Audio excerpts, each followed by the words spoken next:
Good morning, boys and girls, or actually, good afternoon, boys and girls. Hope y'all are doing well today. We've had some cooler weather these days. I was like, ooh, this felt good. I want to talk to you today about a person from the Bible, and we've heard this story before, but I like it. It's one of my favorite Bible stories, and so I'm going to tell it to you, and it's about Joseph. And if I hold this up, you're going to go, oh, yeah. Remember this? This is Joseph's coat of many colors. Joseph had a lot of brothers, and he was one of the younger ones, and he was his dad's favorite, and the other brothers didn't like it. And he was always telling them he dreamed this dream and this was what it meant, and he was the favored one, and so the brothers were sort of jealous, and they didn't like him. And one day they went out in the fields to watch the sheep and to do some things, and Joseph went with them, and wearing his beautiful new coat that his father had made for him. And the brothers decided they were tired of Joseph, and so they took Joseph and they put him in a cistern. A cistern's like a well. It's a big deep hole. Sometimes they made them out of brick and rock, and it would catch the rainwater so they could feed the animals. Well, this one was empty because it was dry, and so they put Joseph in the cistern while they decided what they were going to do with him. They didn't really want to harm him because they didn't want that on their conscience. So they didn't know what to do. But all of a sudden, a caravan came by, and the caravans walked across the desert, and they had the camels, and they carried clothes, food, spices to other places.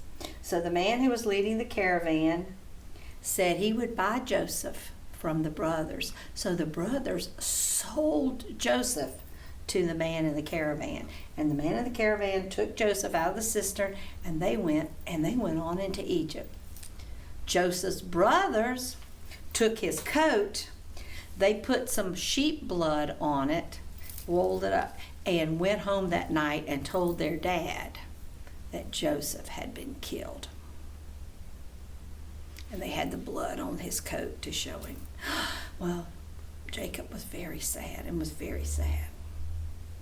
Years pass, boys and girls, years. Joseph now is grown up, and he is living in Egypt. And because he could dream dreams and tell what they meant, he is now one of the top leaders in Egypt because he was able to interpret the dreams, and he warned the Pharaoh or the king that a famine was coming and they needed to build up storehouses full of food, and that's what they did. Well, this famine is not only in Egypt, but it's all across the area. And Joseph's father, Jacob, heard that there was food in Egypt, so he sent his brothers to Egypt to get some food. Well, they had to talk to Joseph, of all the people, but they didn't recognize him because he was grown up and had changed. But Joseph recognized his brothers, and he just talked to them and said, okay. But he decided to see if they had really changed, and he did this sort of a sneaky but clever thing. He took a very expensive cup and put it in one of the bags of grain that he gave the brothers, and he hid it. And so the brothers got their grain, and they were in their caravan, and they were going back to their homeland. And Joseph sent soldiers after them because a cup had been stolen. And they searched the bags, and it was in Benjamin, who was the youngest. It was in his bag of grain that he had on his animal. And so the soldiers carried them all. Well, the brothers followed because they were all upset. And when they got there, they begged Joseph, please don't hurt our brother. Please don't hurt our brother. You just don't know. We can't live with that on our conscience. So then Joseph knew they had changed.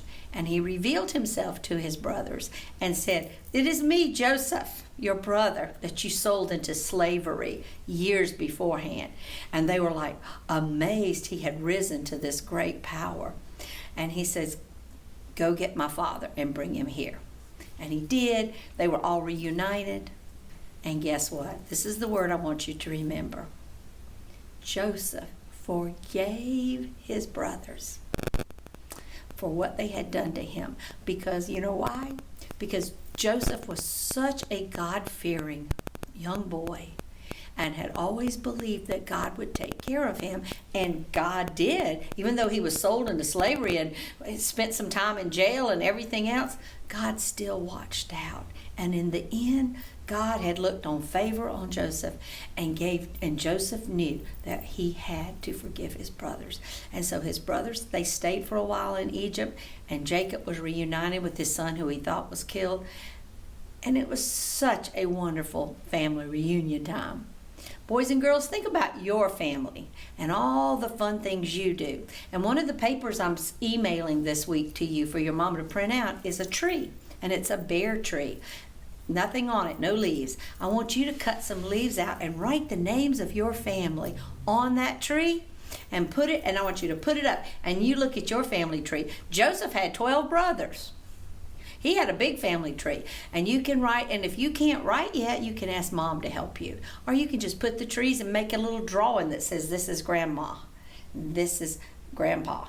And some of you have got new baby brothers and sisters at home, and you can add them to your family tree and watch your family tree expand and grow. But remember, the most important thing to remember is that God is always with us, and He keeps His promise to us that He loves us.